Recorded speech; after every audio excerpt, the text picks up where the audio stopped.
Hi, everybody. Welcome to another episode of HPCritical Podcast where my friends and I talk all things gaming. I caught these guys off guard. I love it. I'm JaVale, the same person as always. How boring, right? And I'm joined. There's nothing boring about you, Jerome. Thank you, Brandon. Oh, you guys are so sweet. You guys, he's the one that said something. Brandon, you're so sweet. I know that you and Kelly were saying something. Anyway, I'm joined by Brandon, Kelly, and Gabe. Hey, you guys want to say hi? Hi, guys. Hello, everybody. So this week I'm so sorry for any audio listeners. Oh, that's the wrong button. Video watchers. I didn't tell you guys, but this week I'm gonna be doing a nice little news roulette. So I'm just gonna list off 3 or 4 news items at once. And I'm gonna give you a few details about them, and then you guys are just gonna jump in with whatever you find interesting. Okay. So we're not gonna go story by story. We're gonna go 4 stories in a row. Jump in on what you find interesting and then comment on whatever someone else says, so you can disagree or agree if you'd like, and we'll see how it works out. If it doesn't work out, we won't do it again. I just figured it might be a little more fun, spice things up. But first, today was the PlayStation State of Play that Brandon's going to tell us about right now. Okay, guys, so yeah, Sony State of Play. Basically the main thing was it showed at the very end, it showed a extended gameplay of Deathloop. I just want to point out real quick that I think the game has finally sold me. I know a lot of people are saying we've seen too much Deathloop, but I was literally waiting for that one trailer to finally be the one that sold me, and I think this was the one that finally did it. I saw enough that I'm really interested in it finally. It's just I love how you learning about the targets each time, and then you can apply that to different runs, and you can also get all these variety of weapons, and then you can also change things depending on what you know. Yeah, no, I'm definitely in now. But other things I was shown at the State of Play in order of when they were announced. Moss, a game that was a PlayStation VR for PS4, is getting a sequel, Moss Book 2. And they didn't actually show off the PS5 VR set itself or VR2, but there's a game announced for it already. So there you go, Moss Book 2. Arcade Ageddon, it's a new game by a new studio, very Fortnite-ish. Moving on, then there's Tribes of Midgard, which is a top-down action RPG that's kind of getting constantly updated. There's Hunter's Arena Legends, which is combining elements of RPG MOBAs and other genres. It's a battle royale kind of game. It's going to be free on PS Plus, I think, for both PS4 and PS5, so you'll be able to literally try that thing for free. Fist, the game we heard about a few months ago, got a new trailer. It actually looks pretty good. It looks more like a 2D Metroidvania than I remember it being. It caught my interest. I'll be keeping an eye on it. Sifu, a kung fu action game that they had announced a few months ago as well.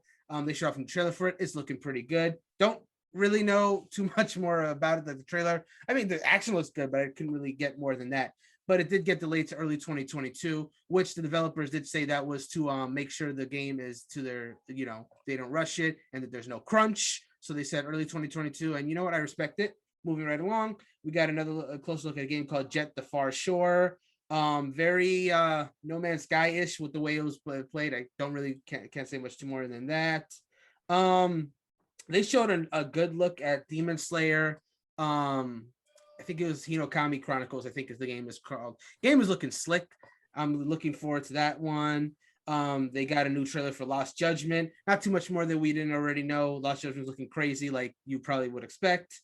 And the last thing they showed was a little more gameplay of Death Stranding Director's Cut. Yeah, because they had announced it during the Jeff Keighley's Summer of Games, and now we got a little more information. It's more or less the same game, but they did add a few new things. There's some new story missions. There's some new mechanics to make the game a little more entertaining. There's a racing mode to add into the game. That's freaking crazy. But yeah, it's coming out September 24th. You can pre-order now. And if you already own Death Stranding on PS4, you can upgrade for free for $10. Well, now I just say upgrade for free for $10. That's not free. Upgrade for yeah. I was I caught myself. It's free for $10. No. But yeah, it's a $10 upgrade if you want to boost up from PS4, PS5. And that was everything. That was the State of Play. So moving right along, I think I did say I was going to do multiple news stories at once, but the first one that I'm going to do alone is the Nintendo Switch OLED model. Oh yeah, we do need to talk a little because about that one. Of course that was just revealed. It is going to cost $350, up $50 from the base Nintendo Switch model, correct?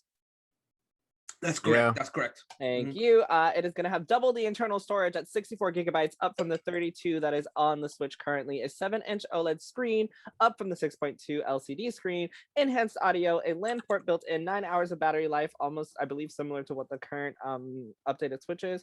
Not all it'll play all games except for a few of the Nintendo Labo items. They may not fit perfectly, and it is coming on October 8th. So right the same day as Metroid Dread. And they knew like that trailer had Metroid Dread as the first game they showed for this thing. They know what they're doing. So are you guys interested? Are you getting one? Are you waiting for a rumored Switch Pro? Is the OLED screen enough to make you upgrade? How do you guys feel about this Switch OLED version? So I'll be honest. Initially, I thought it was cool from the start, but initially I wasn't sure if I was going to get it because almost all the upgrades that they have for it are on the handheld side. Like they have that boostable stand, which is better than the old one that was like frankly kind of flimsy. The OLED screen, the bigger screen, those were nice, but they were like mostly handheld stuff. Like the only really thing that you could benefit on the console side was the LAN port and the expanded memory storage. So originally I was like, maybe that's one's not for me, even though I really like the white colors of it. But the more I think about it, with my current job schedule, I actually am getting a lot more time to play games like on my break and whatnot. And I've just frankly been catching up on a lot of games handheld because I'm trying to catch up on shows as well. So it's multitasking. Long story short, I'm playing a lot more handheld than I was before, during the pandemic, especially. So this would actually be a very good value for me. So I would say I went from, I don't know, to strongly considering it. Like I'm like 90% that I'm probably going to get it at launch if I can. Scalpers be scalpers though. Kelly, Gabe? I don't think I'll get it at launch. I only just recently got a Switch and it's just collecting dust, so I don't really need it. I think that it's a good system and I think that it's very cool, and I wish that I had just not gotten the base Switch and just had gotten this one. Mm-hmm. But since I already have the base one, I just got it. I'm not really using it. Probably not going to pick this one up. Maybe another year or two. It depends if I find time for gaming again, but I mean, I'm excited that they did this, but why can't they have just done this from the beginning? I don't know. Like, it is really weird that it took them this long to get an OLED screen because everyone was like Vita was trending on Twitter when this was announced for a little bit just because the Vita did have an OLED screen. Yeah, that also wasn't the original, I believe. Like the later model of the Vita got the OLED screen. The later ones did? Okay. I'm pretty sure. I could be wrong. I don't know game trivia. Gabe? I'm gonna get it. And before anyone starts thinking, oh, it's because he's such a hardcore Nintendo fan. No, I've had my Switch since launch day, since March 3rd, 2017. So this is your first refresh. Yeah, I don't have the new Switch with the upgraded battery life. I don't have any of that. My Switch is ancient. One of the main reasons I'm getting it is because of the screen, because OLED screen, so it just looks better. Like if okay, for a lot of people who I know, they're like kind of rolling their eyes, and it's been a while since we've had an iPhone without an OLED screen. Just think of that. That's basically what the difference is. I remember when they first started announcing iPhones with OLED screen, I was like whatever, you just try, you're doing that to compete with Samsung phones, because Samsung phones have had OLED screen a little bit longer. And then, to me, it wasn't like a big thing. But when I finally got the iPhone with the OLED screen, I was like, well, holy shit. Yeah. Like, it's not like the colors. It's this Nintendo said it in their tweet. It's vibrant. Like, you can notice the colors. There's kind of, there's more life to the colors. And as someone who plays games, open world games like, Breath of the Wild and Pokemon, that's going to make a big difference, even though, it's not like, it's not a jump from like 1080p to 4K, then that's fine, because oh my gosh, Terrell's dying over there. We get the vibrant colors, and then also in the topic of screens, my screen's kind of busted up. Like I can't show it on the camera, it's not going to focus on it, but like I have several scratches and stuff from that. I think it picked up a couple more scratches like 2 weeks ago. I was rearranging my room and it kind of like just slipped out of the dock, so that'd be nice. And also, I'm a Smash player, so the LAN port, I never went out to buy a connectable LAN port because I don't want to spend another $20. So, but in this instance, I'm going to be paying an extra $50, but I get a new screen. So I'm getting it. Definitely getting the white one too, because I'm tired of looking at my all black dock. It's kind of now. Oh my god, you have an all black dock. That's so cute. Isn't that the factory? Yeah, regular that's dock? adorable. Oh, I Yeah. mean, I guess. That's cute. But oh, and also there's one thing I noticed. We're not reporting this 100% true, but when I was looking at the pictures, because I was the one that wrote the article on, the updates to the upcoming OLED. But you can check out at hpcriticalgaming. Yes. Yes. The inside of the dock looks a little bit more, I guess, safe, because it looks like it's not gonna bump with the screen as much when you're switching it out, pulling it out and in. I don't know. I'm gonna have to see when I actually get the thing, but from the pictures I was looking at, it definitely looks like there's a little bit more, I guess, cushion inside there to protect the screen. But yeah, I'm gonna get it, and I'm gonna get it because that white is so sexy. And I love it, but mostly it's what Gabe said. The OLED screen, like I was telling friends, like I'm comparing it to iPhones. Like the OLED screen is such a palpable difference. Like it makes a huge difference for anyone who doesn't know. I think I've been using the iPhone example, the same one that Gabe used. It makes a really big difference. Plus, it's bigger, and I'm a graphics whore, so anything that makes my things look better, I'm a grab. Plus, I have that red Mario one, and you can't trade the red with every color Joy-Con. It just looks really bad.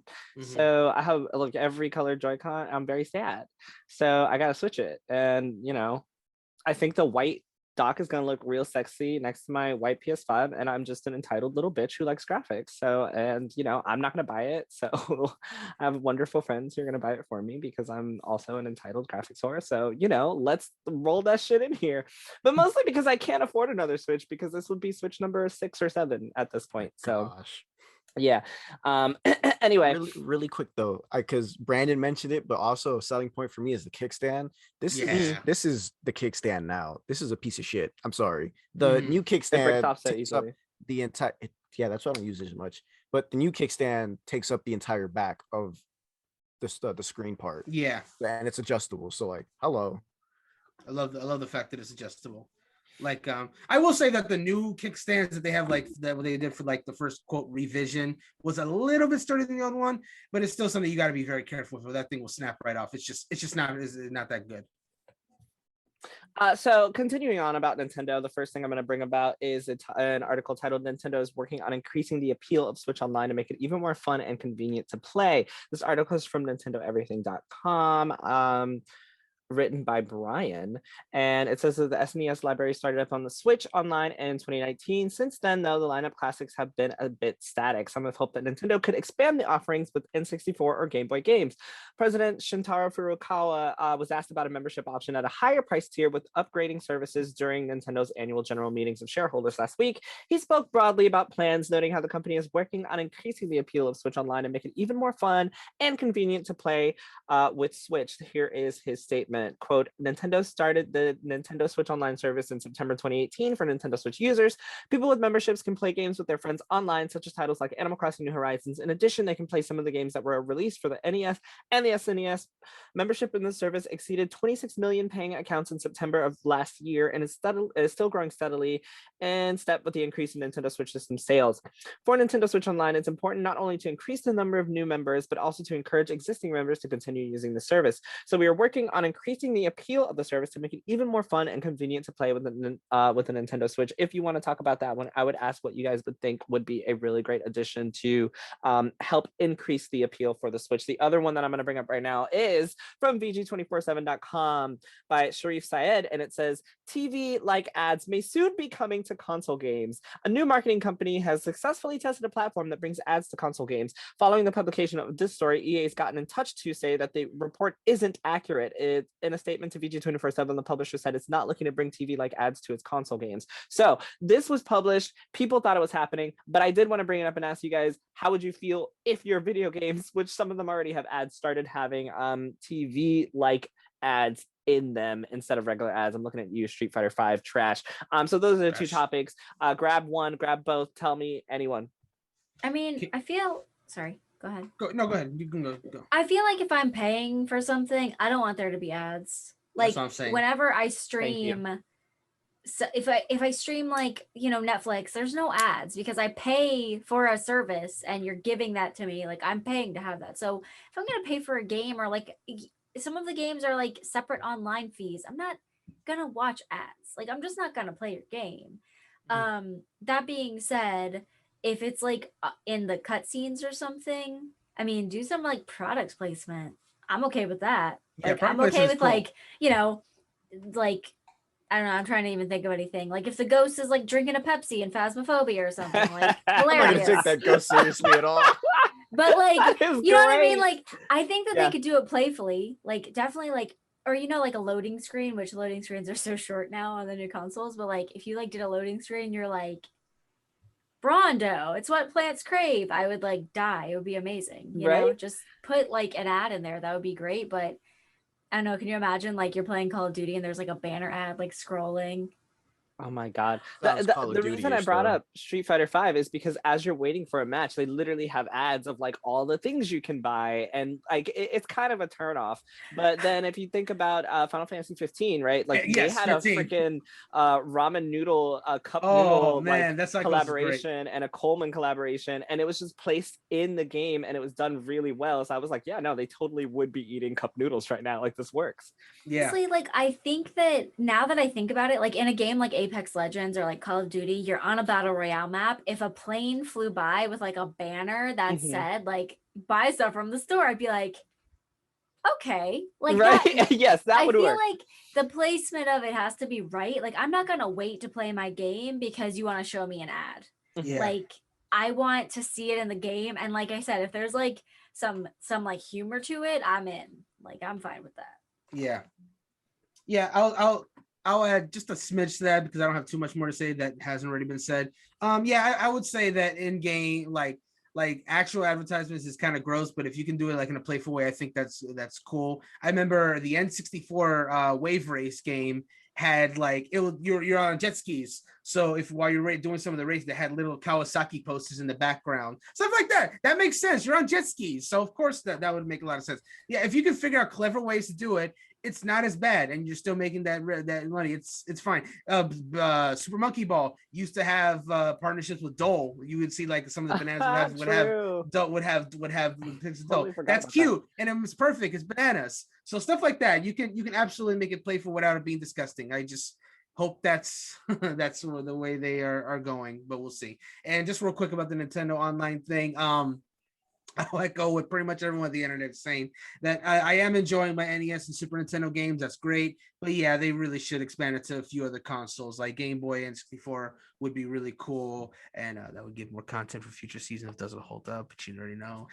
So yeah, I would love if they expanded. That'd be great.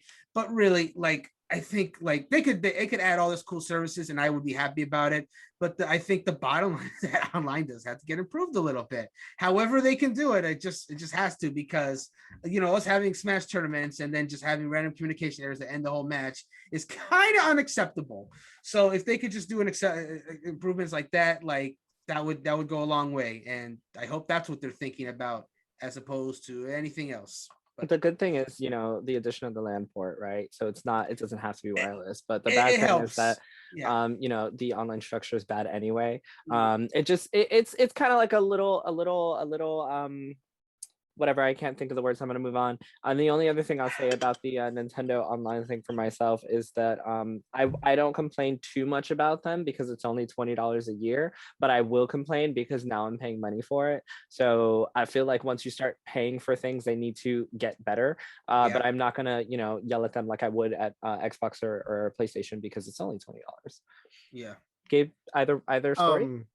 If you give me TV like ads in my video game that I paid $70 for, I'm gonna start a riot.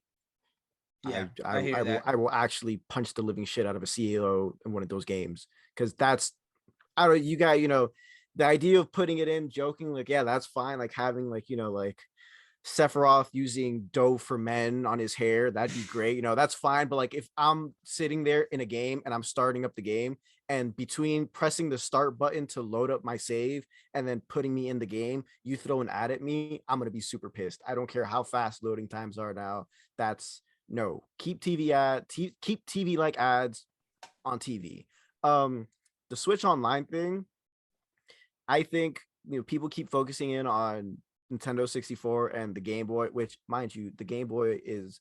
I feel like the Game Boy should have been one of the first console libraries they put in, because again, handheld. Like, exactly. Hello, your Switch is a handheld device. I think the GameCube is now old enough that you can also put the library in there. And again, they've already showed that you can. What the hell is the game called? It's the one with Mario. Oh my god. All Stars. No, the GameCube one. Shit. Sunshine. Yes, Sunshine. My bad. Yes. Oh my gosh. Which is part of 3D All Stars. I just want you to know you said the game with Mario. I know. Like all the games. But like my like, mind, bro. like just like but yeah, like they've shown that you can bring GameCube games almost seemingly whatever, almost perfectly to the Switch. So like I feel like we need to stop as fans, we need to stop being like, yeah, the 64 Game Boy. No, like if you're gonna start making your Switch Online better, you put in the fucking GameCube games, because you're obviously not gonna port them. You're you're obviously not porting them. Like as a Zelda fan, like I was fine with I was fine with Wind Waker, Wind Waker and Twilight Princess not getting their HD remake taken to the Switch. So if that's the case, if you want to keep, because again, Zelda is an expansive timeline that you want the fans to enjoy, every game in that timeline. Bring the GameCube over to the Switch. We know it's easy. You guys make a whatever. Anyway, yeah. And then in terms of like making actual like online better, I know they're kind of doing like behind the scenes stuff, because a couple of months ago we talked about they finally decided to use a different server thing instead of using a server that was used for like Windows 98. So they're kind of doing background scenes on that, but like it'd be a lot nicer if you told the fans what was happening, because like the Switch OLED came out and I was like, oh cool, they have the LAN port in the back now. They're becoming dedicated to online, even though they're like, we're more of a couch co-op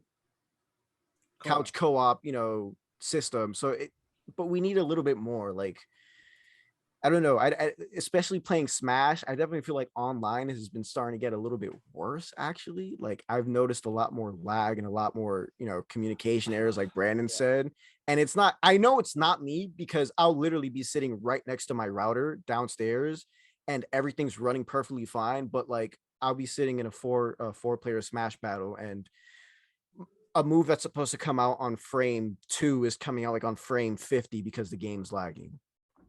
So yeah, that's all. I think as much as I hate to say this, Nintendo kind of has to start really putting an actual focus on online. I agree. All right.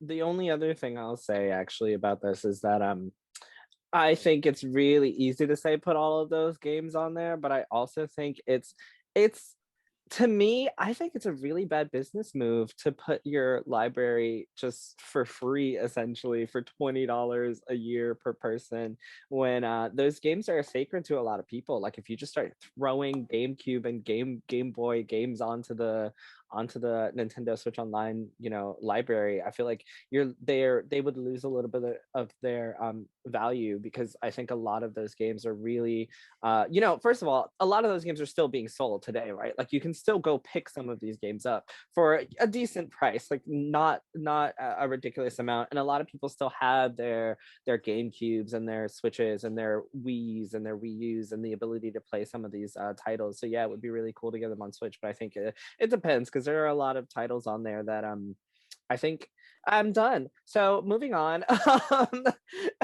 because I don't want to continue talking about that. The next two articles that I have are, the first one is from PCGamer.com, written by Molly Taylor, titled "Streamers' First Final Fantasy XIV Experience Ruined by Idiots." Asmongold, who is a very prominent WoW player, decided that he was going to start playing Final Fantasy XIV because he has been really annoyed with the way WoW is going. And one of the WoW developers, I think it was a artist, I believe, on WoW. I can't remember, but one of them called him an asshole on Twitter, which was, a thing that I will maybe not get into this podcast, maybe next podcast, but that's a whole thing. But when he started playing 14, a ton of players, so there are really big animations in 14, and a ton of players were just doing some really obnoxious animations. He couldn't actually play the game. And eventually some GMs came in, stepped in and started banning some of those players for harassment, and he was able to play. But this leads to another news story, which was that Final Fantasy 14 ended up having the most concurrent players of all time on Steam recently, because Asmongold, of course, came over and brought his WoW crew, and a lot of MMO players are leaving WoW because of a bunch of Blizzard things and moving over to 14. But the question for this one is, do you think that there was anything that he could do? Because so a lot of people do think that he is an asshole, I will say, based on just the way that he plays. He's very outspoken and he's very prolific with why he doesn't like World of Warcraft and what he wants to change. And he's brought things over to, he's moved over to Final Fantasy 14. But my actual question is, so when it was said that 14 had the most concurrent players, a lot of people were saying, oh, but you should really thank the developers because they've really made this MMO into something crazy good and they deserve the praise. I personally think it's both. I think that Asmongold coming over obviously has brought over more people, but I also think that Final Fantasy XIV as a community and the developers have done a really good job. So I wanted your general opinions on that one. And then the next news story is from GameInformer.com, written by the wonderful Leanna Rupert, titled New Report Reveals Many Ubisoft Employees Unhappy with How Leadership Handled Me Too. And a quote from here says, earlier today, we covered a report from Bloomberg about Assassin's Creed Infinity, a code name for the upcoming entry in the franchise that will be a live service game. We got to talk about that later on. Shortly after, Ubisoft itself confirmed the report, at least the part about the new game being in development and the vision for the series undergoing another shift. Another part of the report, however, includes the continued cycle of the work culture at Ubisoft. The next Assassin's Creed game is so large that the Quebec and Montreal studios are pulling together to work more closely than ever before for a more collaborative experience developing Infinity. The shift reportedly has many employees feeling frustrated and nervous about the future, especially given the new teams are being led by managers that have had a birth of accusations against them, yet remain in their situated roles. People familiar with the matter told Bloomberg that the recent moves have kicked up the need for employees to speak up once more, causing the internal message board for said devs to air their concerns to become flooded with disappointment over how allegations were handled.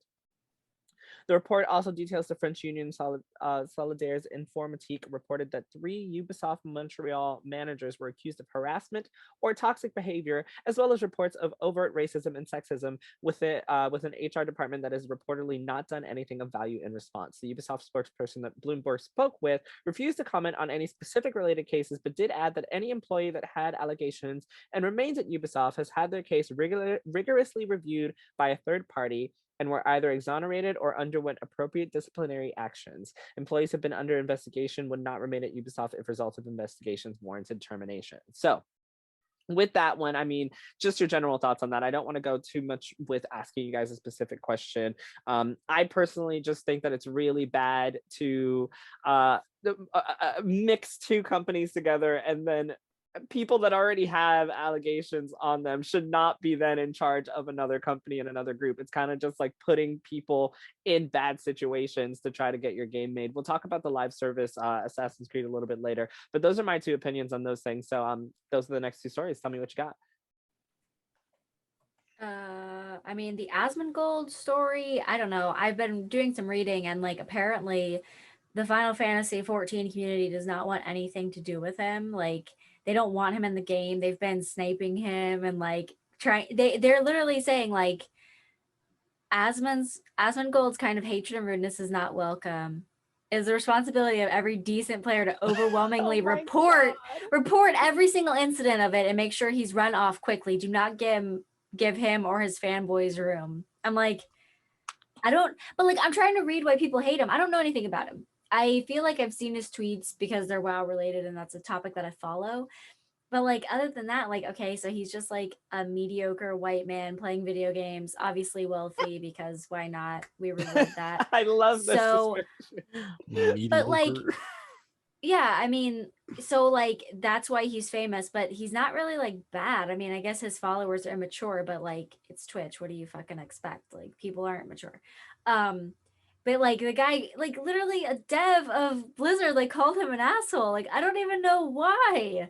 Like I just don't really understand like why. Like I was reading on Reddit. I'm trying to read like why people hate him.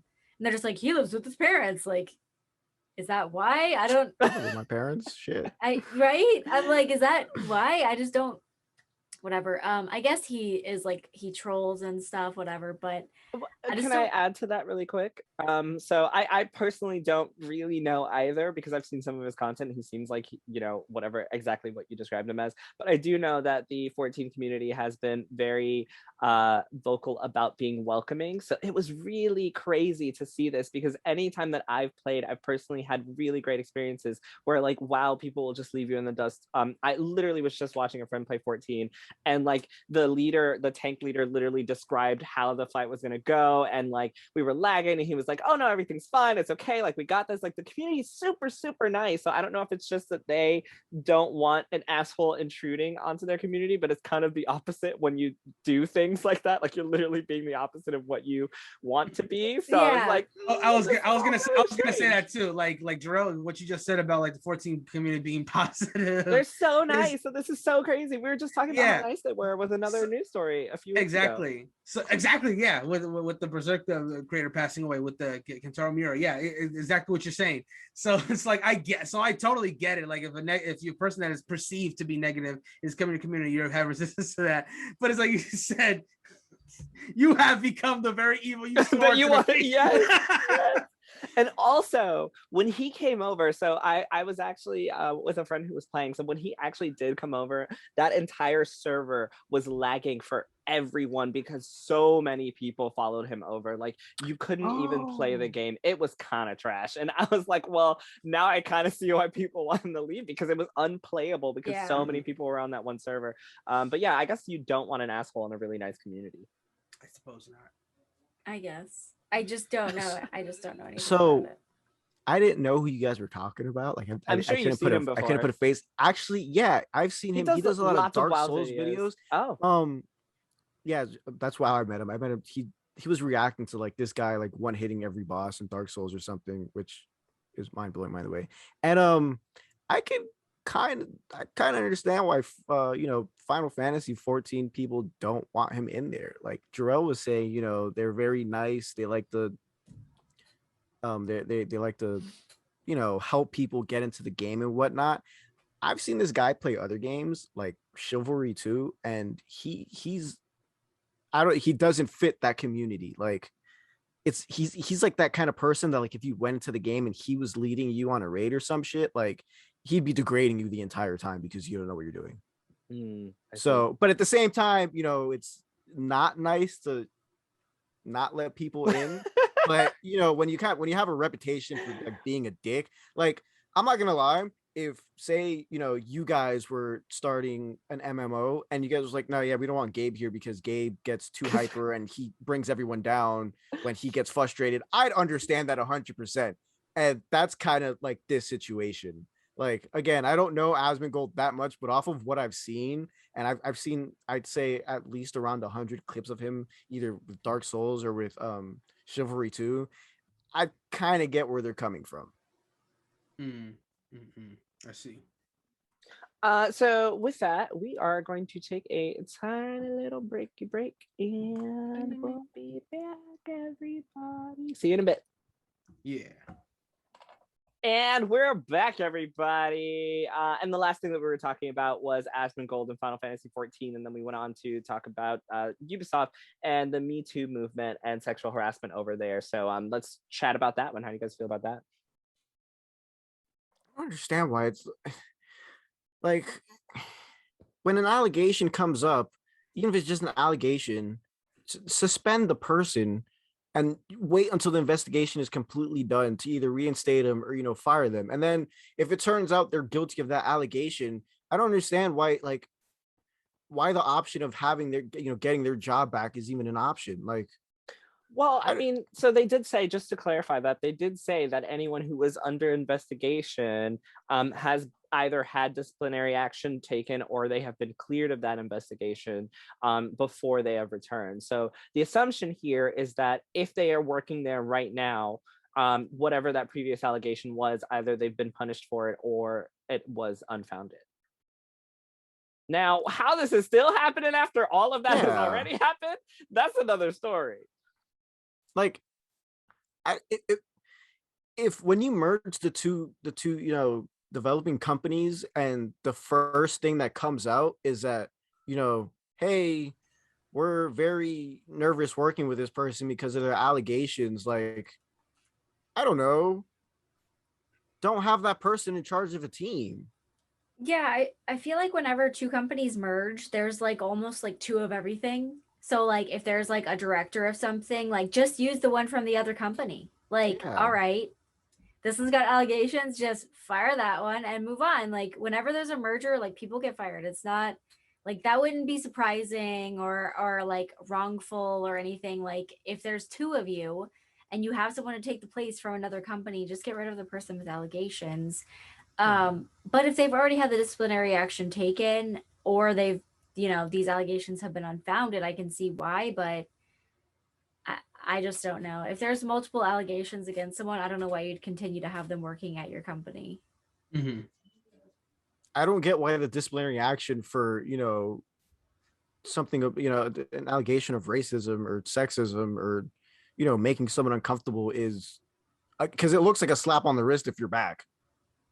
Like, it just doesn't make sense to me. Like, I'm known for being the harsh one, but like, I don't know, if Jarrell didn't like Hispanic people, I wouldn't want to work here. Like, I'm sorry, you're my boss. You're my boss. If Jarrell didn't like Hispanic people, I wouldn't want to work here. If Brandon didn't like, Brandon, are you Puerto Rican? Yes.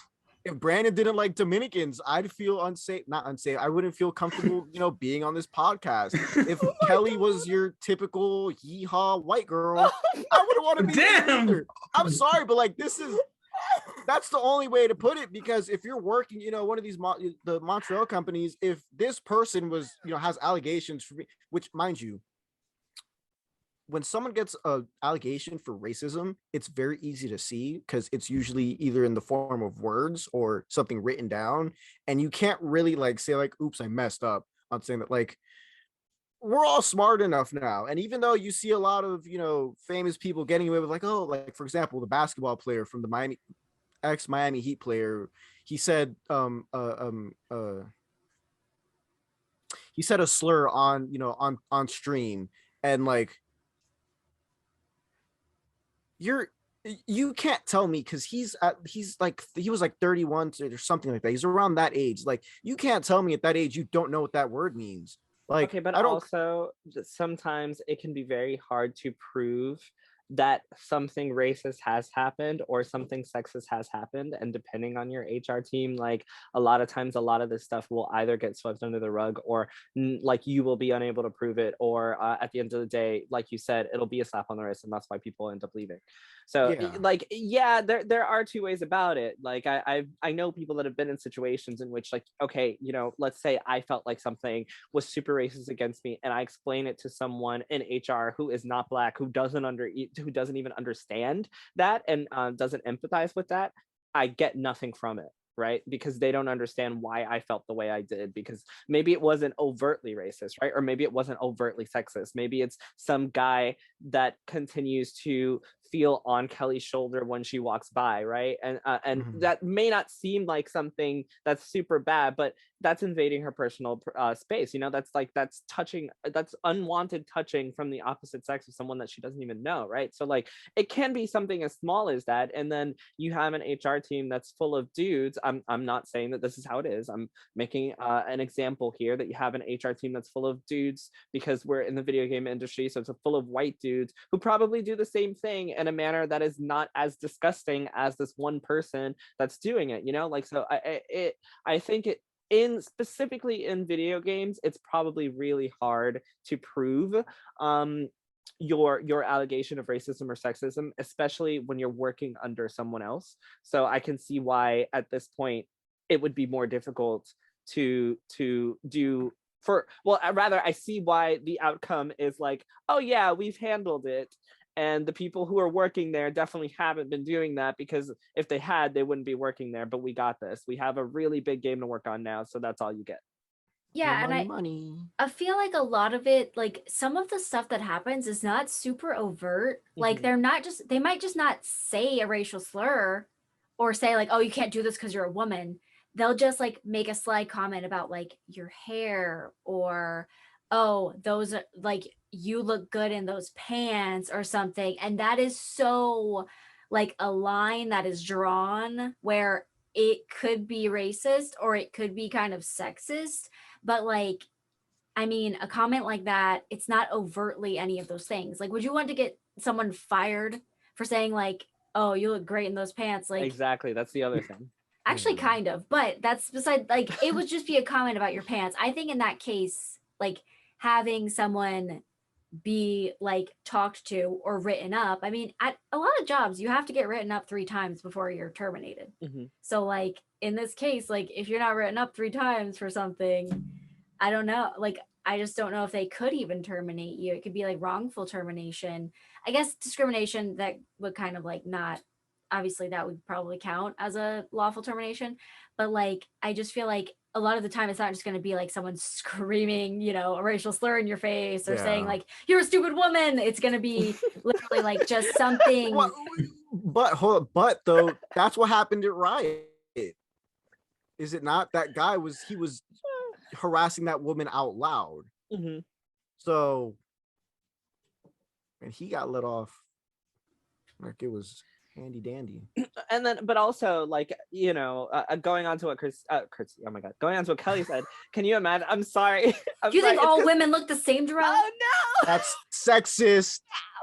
I am suing. It's only because earlier today I was having a conversation and Christy was on my side. So I was like Christy said, I apologize. Hi, Christy. What was I gonna say now? Oh my gosh, I forgot. So anyone else? I'm good. Okay, so let's move on because I literally cannot remember what I was gonna say. Damn it. And it was a good point. Just think of something good. It was going to be a really good point.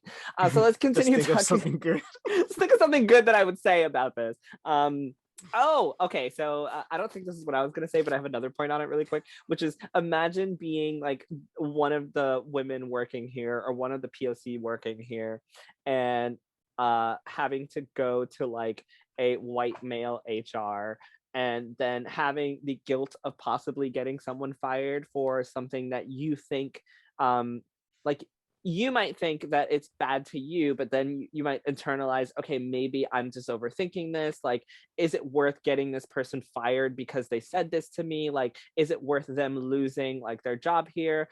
What would happen? Like, what are the repercussions to me? Because I finally got this job in the games industry with Ubisoft working on like Assassin's Creed. That's huge. Like, I'm working on the next big Assassin's Creed thing. Like, do I even want to put myself in that situation? Do I want to put that person in that situation? What happens to production if that guy is fired? You know, like all of these things are things that'll, you know, cross your mind. And so it is a very difficult, I assume, it would be a very difficult thing to come forward with this. So I just wanted to say congratulations to like all the people who were brave enough to walk forward and express this situation, and everyone who is hopefully handling these things the right way. And one other thing I want to take from this article before I move on was it said, there's a quote that says, "We have full confidence in the entire Assassin's Creed team.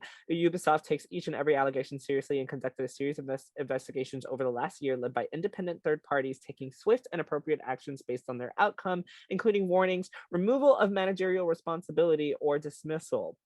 While we won't go into specific details about individuals, any employee that had allegations to remain at Ubisoft has had their case rigorously reviewed by a third party and were either exonerated or underwent appropriate disciplinary action, blah, blah, blah." There's another part here that I wanted to read when I find it, but it basically said that a ton of people ended up Here it is. It was also revealed that growing unrest had caused a rising number of employees in the Montreal studio to leave to pursue other games under different companies because they are tired of working on massive productions, and that Assassin's Creed Infinity's ambitions proved more than they were willing to continue doing.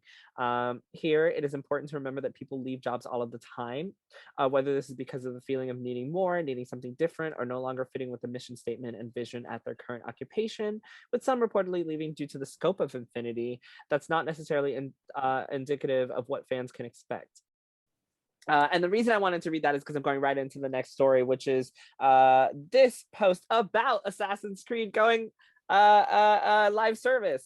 So there's an article at Bloomberg, which is where the this Ubisoft article was quoted from.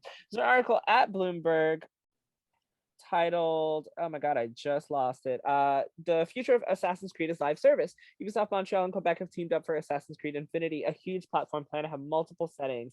And then they go into, a bunch of the men being accused of being nasty. But let's talk about Assassin's Creed going live service. So for anyone who doesn't know what live service is, I actually, does anyone want to describe live service better than I can? I think I'll give it a go.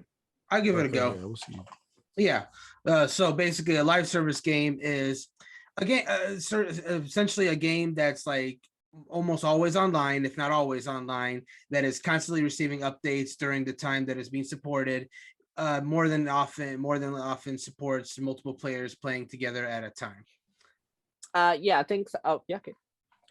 So would a live service kind of be described as an MMO without the RPG element? Because aren't MMOs usually live service where they receive updates over periods of time? Well, yes and no, because I feel like MMOs require subscriptions and live service games. Oh, okay. So, but so yeah, essentially it would kind of be an MMO that doesn't require a subscription. Obviously, there's more that goes into it, but yeah, something like Fortnite is live service, right? Okay. Okay. Yeah, that makes it. Yeah, that makes sense. Always online. Has updates. You're always playing with people. But yeah, so this next Assassin's Creed game, and I believe it's called Infinity. Assassin's Creed Infinity will have multiple historical settings and will be a live service title. Another great example of live service is Marvel's Avengers, and when you have live service games, you can start charging people for content, and instead of continuing on, like you have one game that's going to garner a bunch of money because you're just going to keep putting out content and keep charging people for it, and they got to keep paying to play essentially. So a lot of people have been feeling some type of way about Assassin's Creed going live service because as of now it's been just a single player RPG. I don't play Assassin's Creed, so I don't know if it even has multiplayer of any type. Sometimes they do. Yeah, sometimes, but it's not like. But its main focus multiplayer. Its main focus is action story. RPG. Yeah, single player action RPGs, correct? Yeah. So how do you guys feel about this single player action RPG of like a 14-year franchise suddenly going live service? And I do believe we talked before about Ubisoft mentioning that they were going to start focusing on live service games down the line. So I guess Assassin's Creed is going to be the first one. Are you interested in playing a live service Assassin's Creed or no? How do you feel about it? So I'll be honest. The premise of it actually sounds intriguing. The fact that it's taking place over multiple historical settings. I would think that if you're going to put Assassin's Creed live service, that'd be the way to go because, of course, previous games, focused on one primary setting and just run with that for its single player experience. And with Infinity, they're going for multiple and over live service title. It makes sense. Now, as far as it being a live service title, I definitely understand why Ubisoft would want to make, arguably their biggest known franchise a live service title, especially if that's where they were planning to go in the first place. That being said, I'm saying it makes sense for business. Now, if we're talking in the sense of like a player sense, and whether I'm personally excited about it, I feel like there's some people that are certainly open to the idea because, again, of the premise, but I also have seen a lot of people that are not because Assassin's Creed has always been like this champion single player experience, and that's what I feel the main audience is. So I feel the premise of it becoming a live service title that is going to be receiving these constant updates as opposed to a more focused single player story is going to definitely rub people the wrong way. Now, I have heard some reports that even though this is going to be a live service title, it's still going to function for those who still want to play that single player experience as that. And if that's the case, then I actually don't see a problem with it, if I'm being perfectly honest. If they can still play their single player adventure and get more content as the game goes on, sure, I guess. If as long as it still feels like an Assassin's Creed game to people, maybe it'll turn out fine. Maybe it'll still be what they're looking for, even if they're fundamentally changing a lot of the core of it. It's something we're gonna have to wait and see. But I know the initial thing is jarring for a lot of people to look at, to listen to. You know what that sounds like to me, Brandon? Hmm. That sounds like Jarrell can't play his game offline because it's live service, even if he only wants to play the single player RPG aspect. And it also sounds like I'm gonna end up paying a lot more money down the line for this live service to just play by myself. Like it doesn't sound like a good you're for me playing alone. And you're totally right. Like no matter how you slice it, a live service game is not going to be for everyone, for the fundamental reason that and everyone can really play live service games reliably. So right off the bat, a lot of people may like it, people may dislike it, but if we're just talking about general usability, it's just live service automatically means you cannot get 100% player base just because of the nature of it, and regardless of how the core game is. Let me actually read a little bit from Polygon.com about this. And it says, rather than continuing to pass the baton from game to game, we profoundly believe that this is an opportunity for one of Ubisoft's most beloved franchises to evolve in a more integrated and collaborative manner that's less centered on studios and more focused on talent and leadership, no matter where they are within Ubisoft. Mm-hmm. And this said Natalie Beauchard, Managing Director at the Ubisoft Quebec, and Christophe Duranez, Managing Director at Ubisoft Montreal and Ubisoft's blog. Most importantly, Assassin's Creed has always been developed by multicultural teams with various backgrounds and perspectives that have influenced the depiction of its characters, locations, and cultures. While we know there's always room for improvement, we believe this new structure allows us to ensure the diversity and representation within our teams continue to grow and match that of our players. Mm-hmm. I am about to be a hater here because all I read was, yeah, we have a bunch of diverse groups here, and a bunch of the poor diverse hires we have are dealing with sexism and racism. And that is why people are worried about getting jobs at places, because you have to know if you are a diversity hire. For one, you want to know whether you are or not. And number two, you need to know if there are situations in place that will protect you if you are hired at these companies as a woman, as a POC, and apparently, look what happens. You're hired at one studio and you're told because of your ethnic background, you're gonna be a part of this, you're gonna be able to contribute to Assassin's Creed, and then boom, the companies merge and all of a sudden you're dealing with racism and sexism and all this other stuff, and whatever. But yeah, I think it's interesting because not passing the baton from game to game and taking these two separate studios that are always working concurrently on new games, putting them together to make one massive game sounds really cool. And then you hear about all these people that want to quit because it's too much work, and it's like, damn, you talk about how diverse your company is, but you're taking all that diversity and running it away for either sexism, racism, or too huge ambitions. So I read this as I feel really bad for all the people there that are having to work this way. Yeah, I don't care for live service games, and I'm done. I definitely feel like Assassin's Creed didn't play out its current lifespan of game style long enough.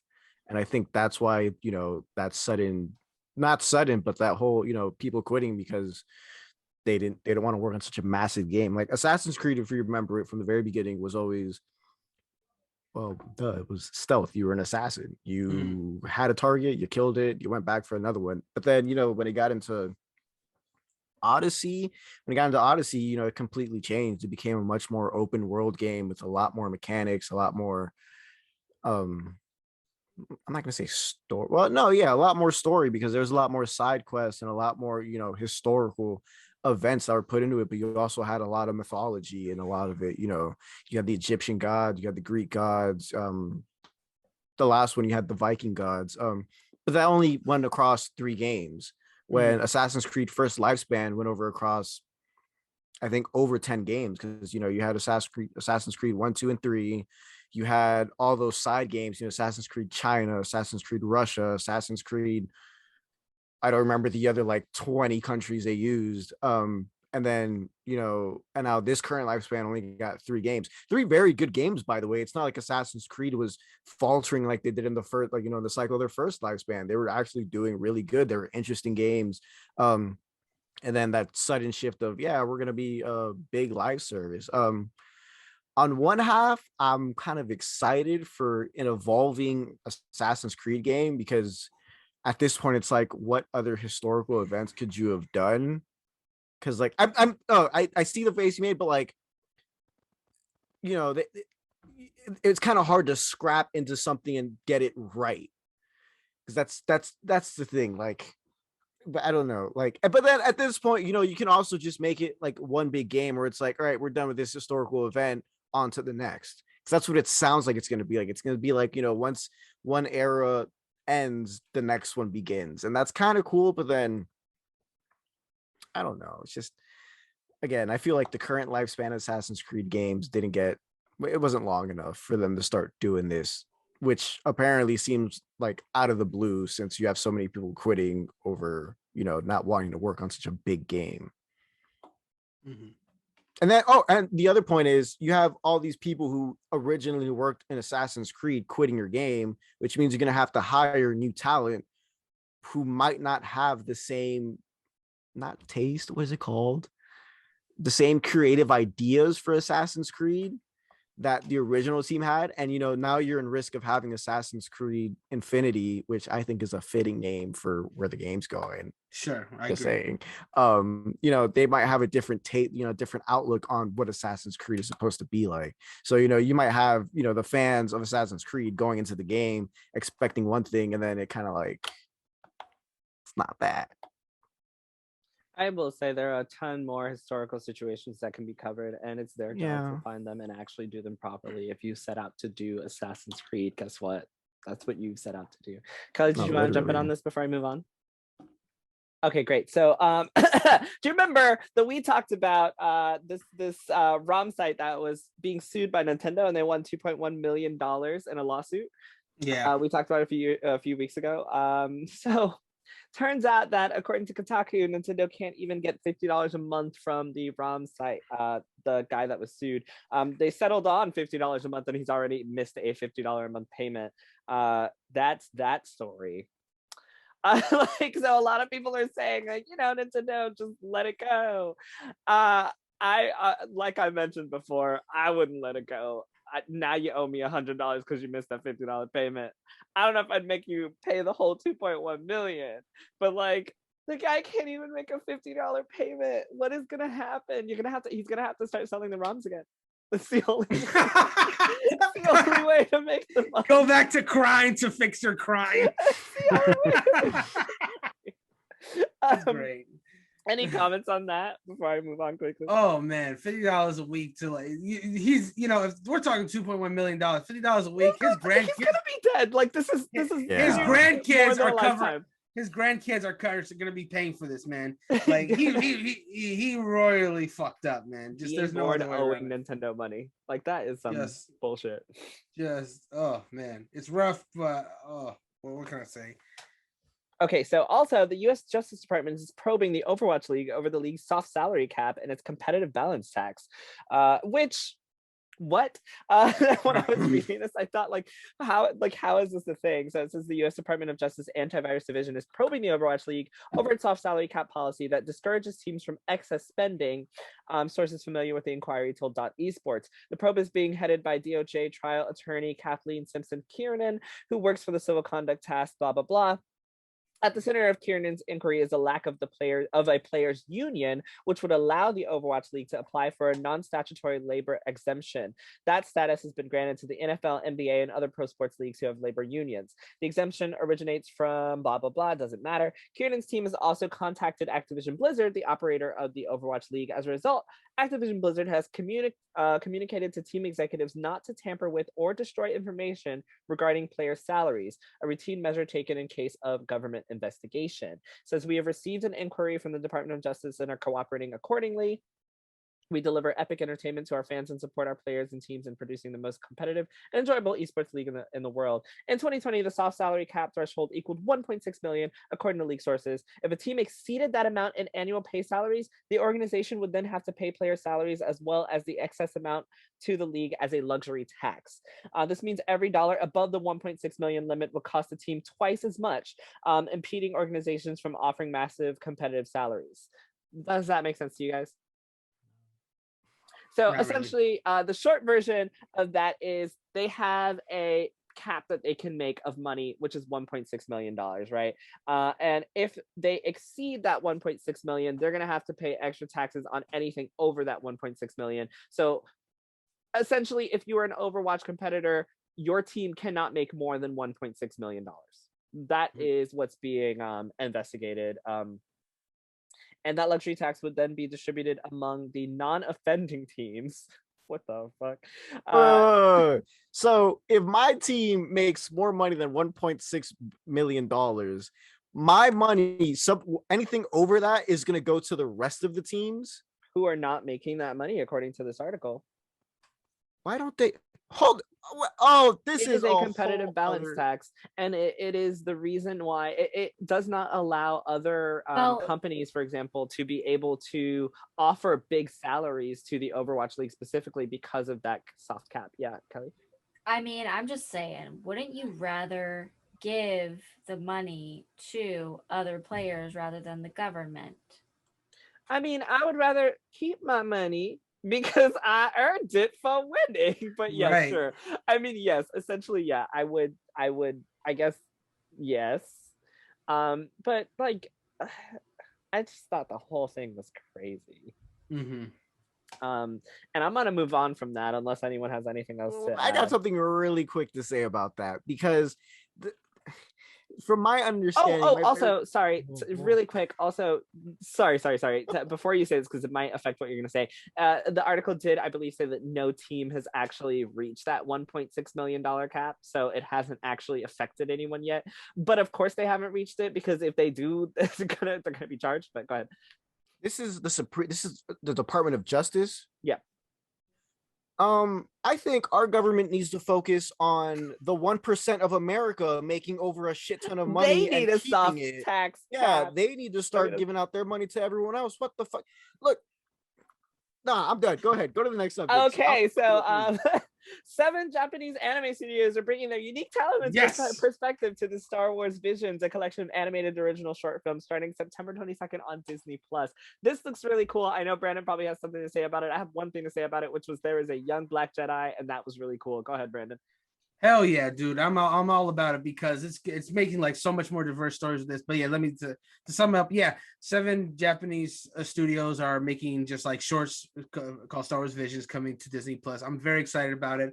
I was looking at the studios that involved with it. There's a lot of good ones. The 2 I wanted to point out though was Production IG and Trigger, because those 2 have made some animes that I have definitely enjoyed over the past. Trigger's made stuff like Kill la Kill and Gurren Lagann, if I'm not mistaken.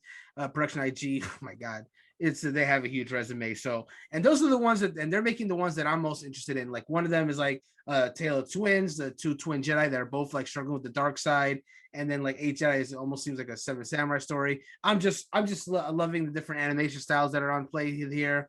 And just seeing the different stories. We're getting very different Star Wars stories than you would normally see in Star Wars, and that's the main reason I'm excited. And of course, the animation style is just going to be great. So I'm very excited about this. I will say, I'm not a huge Star Wars fan, but they did look really cool. Like I saw some of them and I was like, that's like a cool ass anime in the Star Wars universe. Like it was pretty dope. So what is this? Oh yeah. So I also found this super crazy. There is a New York Police Department game truck coming soon to a block near you with a bunch of video game consoles inside of it. I'm gonna say this is clearly a trap, people. Don't go into a big bus made by the New York Police Department that says it has video game consoles in it. It's all a bad idea. They're gonna try to kill you. I shouldn't say that. They're gonna try to. No, you're not wrong though. Like this. all it's just like underprivileged NYPD and the New York area underprivileged kids are gonna run to this bus and some bad thing is gonna happen. Like this is all just a fucking setup. I don't. You smell like weed. You're going to jail. 100%. No, I can just imagine they're like, oh yeah, come in here, and then you go in there, and they're like, oh, you can totally play with this. You can totally play with this PlayStation. You grab it. They're like, he's trying to steal that PlayStation. 100%. Lock him up. Or they're gonna add your fingerprints to the national it's database. 100%. That's what it is. I didn't even think 100%. It's all just bad news. Don't do it. And I can't believe they're so blatant with it. So I just love how like people want their budgets cut, and instead they're like, put more money. Yeah, they keep raising their budget. Game trucks, like what the fuck is happening? Game trucks. And of course it's gonna get, not just kids too, like some adults are gonna go in there with their child. You're gonna see me in there like I have to wonder what consoles they're even getting on these. There's a PS5 if there's PS5s in there, and we're over here 100%. struggling to get PS5s. That's not the biggest problem about this, but it's just it's but PS5 for whatever reason I was just for whatever reason in my mind is that when I said game trucks, I was just thinking like that thing's gonna be loaded with GameCubes and PS2s, and little 7-year-old Timmy's gonna go on the truck and be like, what the fuck is this? You can imagine, right? Yeah. So there's a tweet here that says, if Nintendo made a game like Ring Fit Adventure, but instead of exercising, you're learning a language, everyone on Earth would know every language ever. That's from Hey, I'm Heroic at Twitter. Let's talk about how cool it would be to have a language learning RPG. Dude, Ring Fit Adventure was in my opinion a very great idea, because I put more time in Ring Fit Adventure than I have in any other X Guys game out there, just because it was a single player RPG. There were stats and there was levels that you could actually do, so it actually felt fun to do. So yeah, dude, if they did something like that to learn languages, hell yeah, dude, I would learn so many languages if they figured out a way that you could like level up your character and you just did more damage the better you were learning the language and the grammar. Yeah, make this, please. It would be, that's why Ring Fit sold out, right? Like that's why you couldn't multiple times, for quite a while, because and if any company would do it, it would have to be Nintendo, right? The family-friendly company that's allowing you to learn languages. Come on, that would just be really good. Honestly. There's a few more topics here, so we're gonna take a quick break and we'll be right back and see you guys in a second. What the fuck? Hello, everyone. Welcome back. And we got a few more stories for you before we log off for the night. And the first one I have is that Ratchet & Clank Rift Apart ups the ante on accessibility. Have any of you guys played Ratchet & Clank? I have not. No. I haven't played Rift Apart, but I have played like a few of the older ones with a friend back on the PS2 days. So this article is from Wired.com, and the tagline says, Insomniac Games' new banner title shows what developers can do to make games more inclusive. The PlayStation State of Play broadcast Insomniac Games' Ratchet & Clank Rift Apart took center stage, showcasing approximately 16 minutes of gameplay. I'm gonna blah, blah, blah, move along. And there's a quote here that says, take Naughty Dog, for example. Uncharted 4 Thief's End was the studio's first title that contained formal accessibility features. The game shipped with 37 accessibility options in total, including a host of new features like a dedicated accessibility menu. If you fast forward to The Last of Us Part 2, Naughty Dog increased that to over 60. Uncharted 4, released in 2016, provided Naughty Dog with several years of experience to hone its skills in developing accessibility features. Rather than start the arduous task of creating an accessible game, PlayStation Studios continuously update portfolios with options that are proven to work. Not only does this create a relatively smooth transition between titles, it also ensures an ever-growing list of development tools when mistakes inevitably happen. There will always be challenges, and with each new product comes a host of new and unique bespoke features or gameplay elements that will require all new accessibility features to support them. But this approach means we can focus on innovation rather than retreading old ground, working with problems that we've already solved, Thompson says. For Ratchet & Clank, Insomniac Games utilized techniques and tools found in Marvel's Spider-Man Miles Morales as a starting point to create features that could benefit disabled individuals. One of the accessibility features in Spider-Man lets players reduce the number of button inputs required for specific moves. However, the latest Ratchet & Clank does not feature as many buttons as other titles within the studio's catalog. Michelle Zarilla, advanced senior user experience researcher at Insomniac Games, explains that the groundwork for accessibility was already there, but new features needed to be fine-tuned to fit the specific game. Instead, the team approached it from a gameplay perspective to see what situations or controls could benefit from a shortcut.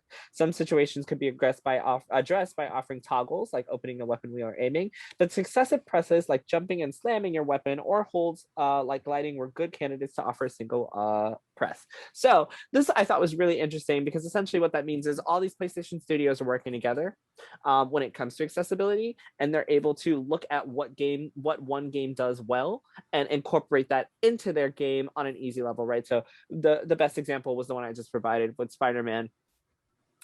They took what Spider-Man did, which was reduce the number of input presses needed, and they were able to actually change the input presses altogether in Ratchet and Clank by designing a scroll wheel instead of something that would require a press for accessibility.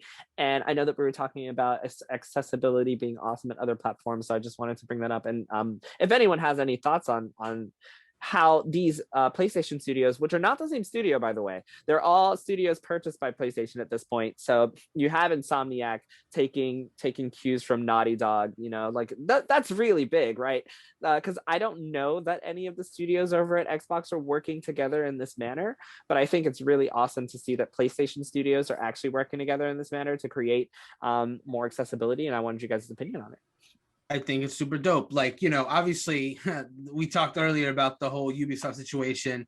There are certain do's and don'ts when it comes to like companies like working together, because of course they have different staff and whatever. But I think it's something like this, it makes perfect sense. You know, if it's basically like learning from each other, you know, if this accessibility option worked here, then why not incorporate it into this one? You're all part of the same studio, you know, you're all making different games, but you're working for the same team essentially. So why not compare notes into what worked and what didn't work for the making of your game, and most importantly, the accessibility, because, you know, accessibility is extremely important, especially in this day and age that more people are playing games than ever before, and you want that to keep going. You want games to be accessible as possible to everyone. So yes, keep learning about accessibility. And, you know, obviously they have the benefit of working together within the whole PlayStation Studios banner, which makes it easier. But obviously when it comes to this, especially accessibility, other companies should take notes however they can. You know, you don't have to work on a game or work with the person making the game to understand that what they're doing is right, and, you know, incorporate it into your game if need be. And with accessibility, it's always worth it. 100%. Anyone else? Yeah, I mean, I like that they're working together on accessibility. Obviously, seeing them work together is probably like pretty cool. I don't know if anyone at Xbox is doing that. The only thing that I'll say about Xbox is that they make hardware for accessibility. Oh yeah, they have the best accessibility in the industry. So I mean, it's cool that PlayStation is at least like trying, but like I don't see Xbox studios, like the different ones within it, doing this because they already have like hardware for accessibility. So I guess it would still be pretty useful, but I don't see it being super necessary for them. But I mean, it's cool that PlayStation is doing this. If they already have a stepping stone to accessibility, you might as well use it at another game studio to make other games more accessible. And thank you actually for that, Kelly, because thank you for bringing that up. That's such a great point that I should have brought up, which is that Xbox does have specifically designed, accessibility hardware, which is such a huge deal. Like they still are probably the leaders in accessibility in gaming and hardware specifically. But I still think it would be really cool if like the studios were able to learn from one another, and not even just in accessibility, but also like, you know, Bethesda being able to work with 303 or, you know, any other, I don't even know what studios Microsoft has at this point, but if they were actually able to, you know, sit down in a room and be like, hey, when you guys are making the next Fallout, we can make it not look like it's from 1996, you know, that would be cool. 1976 or 1976. Q, did you want to comment on this before I move on? Nah, teamwork makes the dream work. 100%. Yeah. Look at this team. HPCritical. Let's go. So what was that? Was that a bad? No. Did I? Okay. No, I like it. Continue. Thank you. So Minecraft is now R-rated in South Korea, and Microsoft is looking into a solution. This was a great headline from PCGamer.com, written by Molly Taylor. The original story is that Minecraft, the incredible kid-friendly sandbox game, has essentially been slapped with an adult-only age restriction in South Korea. And it says here, instead of bothering to implement any form of after-hours streaming to Xbox Live or separate servers, Microsoft instead changed their policy for South Korea in 2012. So anybody wanting to make an account has to be at least 19 years old. This hasn't impacted Minecraft so far, as the game's still been allowing players to sign with their Mojang account, which doesn't require age verification. But an update does say that a Microsoft spokesperson has responded to PC Gamer's request for comment, saying, "We are proceeding with the global migration of Mojang accounts to Microsoft accounts from Minecraft Java Edition, including for our players in South Korea. We're working on a larger term solution for existing and new players under the age of 19 in South Korea." And we'll have more to share on this later this year. I'm sorry, that's not funny. But the bizarre restriction comes down to the country's Cinderella law, which pulls the plug on any child or teen hoping to play games with their mates into the early hours of the morning. The law has been in place since 2011 and means anyone under the age of 16 is prohibited from playing online video games between midnight and 6 a.m. There you go. Kelly, how do you feel about this? I see the face you're making. Honestly, like that'd be great. No kids at night Oh games. Like just take them all out from midnight to 6 a.m. Oh my god. Nobody under 16. Like, can you imagine? Like that could be like the time, you know? Like we should all get on at this period. Yeah, we Because could all. we don't have to deal with bullshit from kids. I hate playing video games with kids. I mean, obviously they'll get around it. Well, to be honest, okay, but think about it. I stream. Kids are not supposed to be on your stream. You know what I mean? Like, especially if it's like an 18 plus, which I think mine's set at mature. So it's like, I don't want no kids like talking on my stream or like saying no stupid shit while I'm trying to stream. I just want to say that I did not think that this conversation would go in this direction, and I am so happy that it did.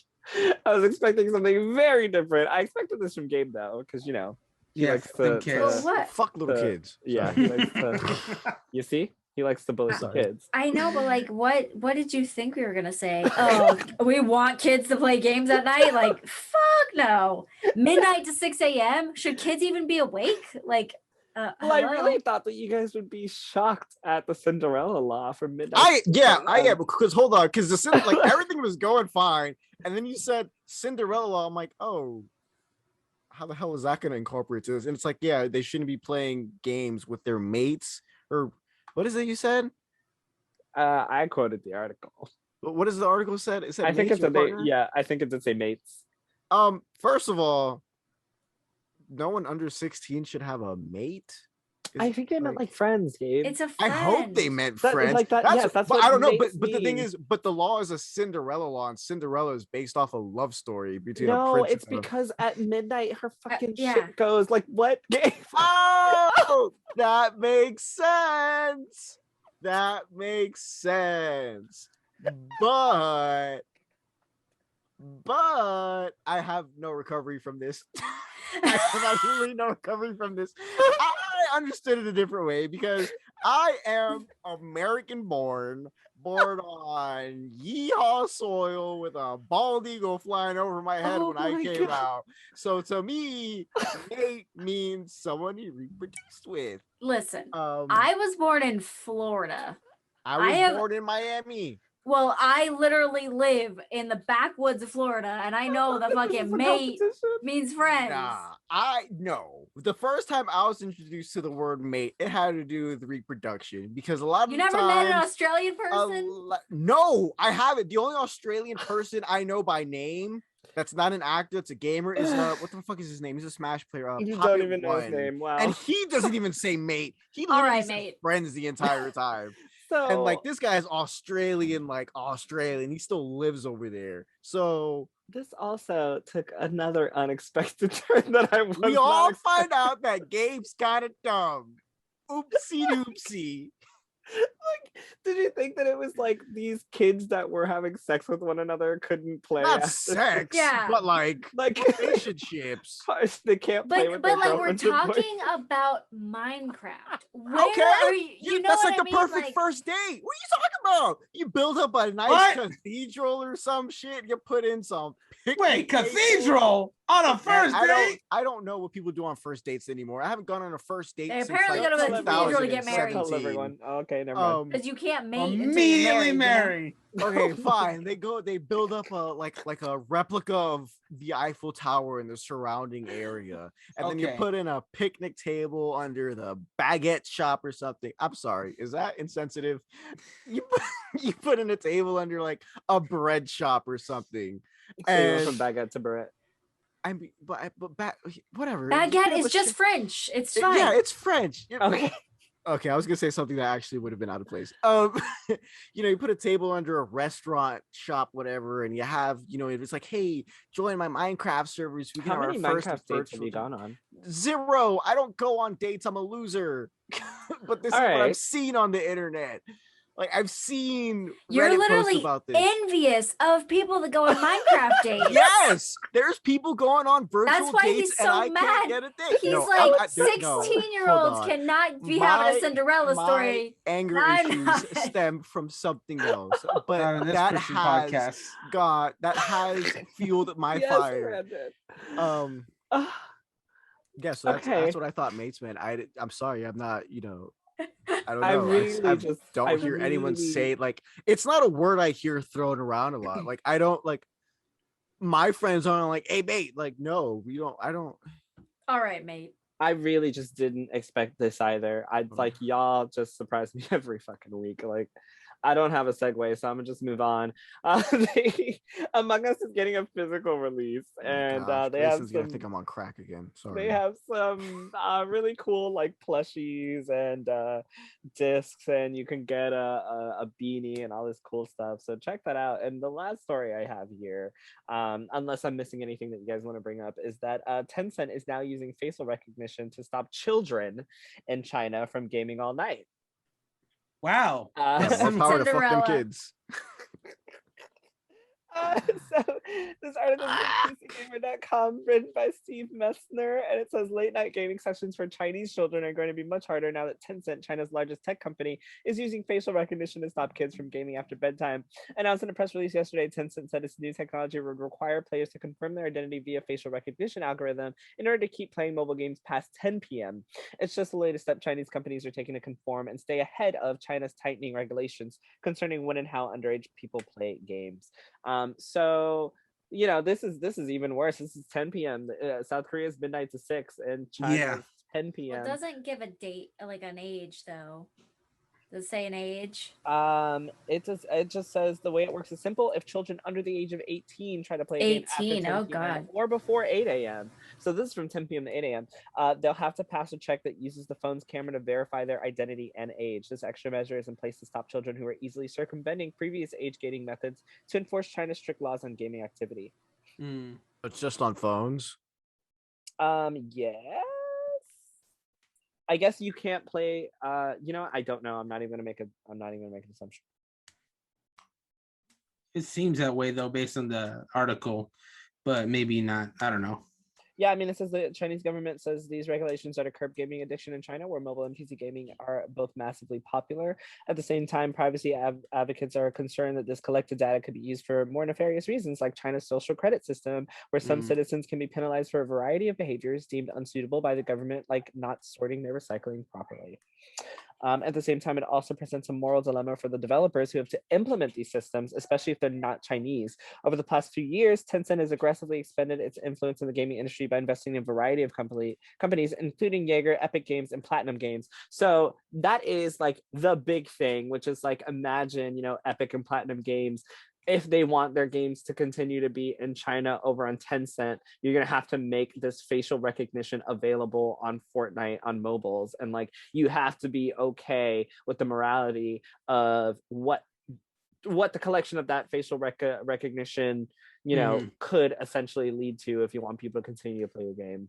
And it's really scary when it's a company like Tencent. And that's honestly the reason that I brought it up, because Tencent, owns so much in video games, like such a variety of companies. Riot Games, League of Legends, they are 100%, they own 100% of League of Legends, which is still huge. They have 40% stake in Epic Games. They have 11.5% in Bluehole, which is Player Unknown Battlegrounds, 5% in Ubisoft, 5% in Blizzard Activision, 80% in Grinding Gear Games, who make Path of Exile. And then they also have an undisclosed investment in Platinum Games, 84.3% in Supercell. Frontier Developments is 9%. And a few other companies like Shark Mob, Funcom, Fat Shark, Paradox Interactive. And Discord has received $158 million in funding last year, including an undisclosed amount from Tencent, among many other investors. So when you're looking at that, that is a shit ton of companies that Tencent has stake in. And it's just, I don't even know what to say to that. Like, I don't know, anyone? I have nothing to say. I don't know. I mean, I feel like 10 p.m. is an early cutoff, especially if you're 18. Yeah. I guess if you're under 18. But I think that if they want to stop kids from playing games at night, I don't really have a problem with that. And it's not because it's not because I want the kids offline. It's just like, we haven't really studied like long-term effects of like screens all night or anything. Like, I feel like that could be something. I mean, they say it specifically to gaming, but like, I don't know. We don't know the long-term effects of a lot of the stuff that we're doing now with technology. Like, we don't know the long-term effects of social media. We don't know the long-term effects of gaming on a phone all night. Like, so I think like until maybe we do, it might be a smart idea to kind of curb kids from playing it all night or from playing it at night, because we already know that games, not just games, but phone usage at night fucks up your circadian rhythm. Like, we're just aware of some of these things now. So I don't necessarily think that these laws are bad for kids, but I think that having a government restrict what you're allowed to do kind of sucks. But I mean, there's a lot of things we can't do here. You can't drink until you're 21 because it could cause harm to you. Or we can join the army at 18. Well, or I can get shot. This is 18 and up. So I would think like even when you're 18 here, you can't drink technically. So, and they're making the laws for smoking the same. Well, you're not supposed to. Legally, you cannot. So I mean, I guess if it's to protect children, I could get behind that.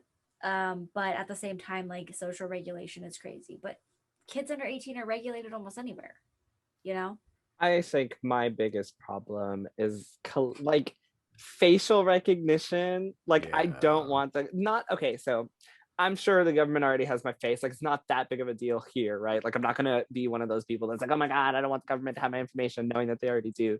But I just get concerned with, based on that article, what happens to these kids when, their facial, what happens when they grow up and they don't recycle properly, right? And then their face is just right there and they're trying to play a mobile game.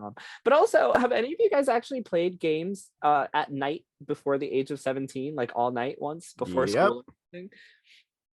I'm sure I have. Yeah.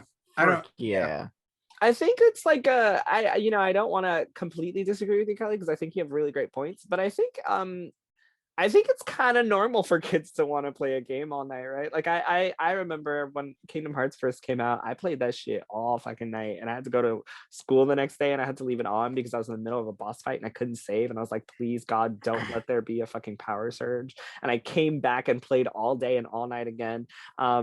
But that was not a like I do this every night type thing, right? Like I feel like if you are gaming overnight, all night, every night under the age of 16 or 18, then that is something that should be regulated. But I also think that's what parents are for, right? Or that's what the system is for. Should be for.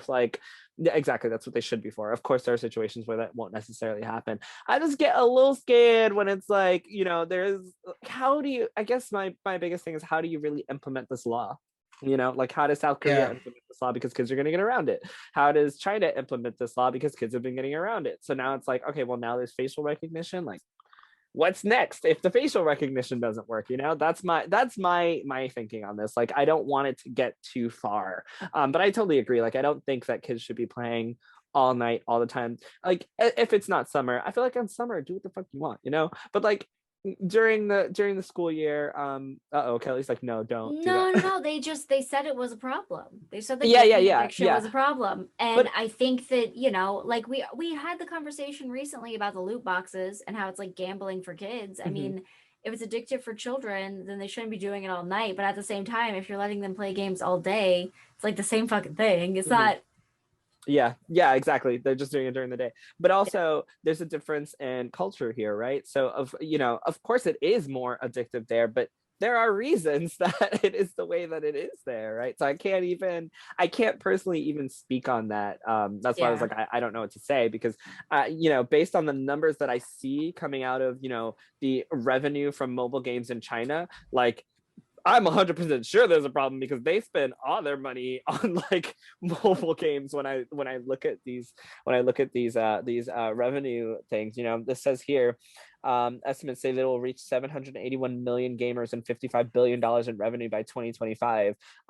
That's China's gaming industry being so large, right? So there has to be a reason that it's that big there specifically, right? There has to be a cultural thing that is making gaming there such an issue. So I completely understand this law. I just don't know if like, I guess if everyone's doing it, you gotta have a law, but I'm too liberal to be like, make it a law. Like, I don't know. I don't want to say make it a law, but I also see the necessity of making it a law if it is an actual issue. So that's why I'm like, I agree with Kelly, but okay, I'm done.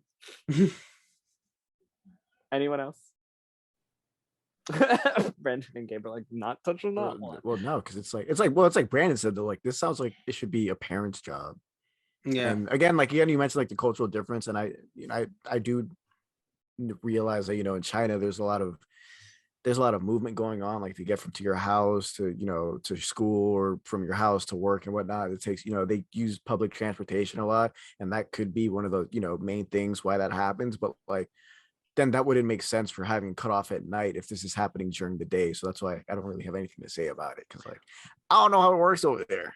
Wasn't China like where they censored Winnie the Pooh and like it caused an issue with Kingdom Hearts? That was China, right? In China, yeah, it caused an issue with Kingdom Hearts in China specifically. Yeah, if something from Disney got censored, most likely China. He's not wearing pants. I mean, he wasn't, so they're not wrong. He's still not wearing pants to this day, so they're still not wrong. There's no pants that could. Never mind. What you trying to say? Pooh can fit pants. Like, I feel like then just make his shirt longer. Yeah, right. Give him a dress.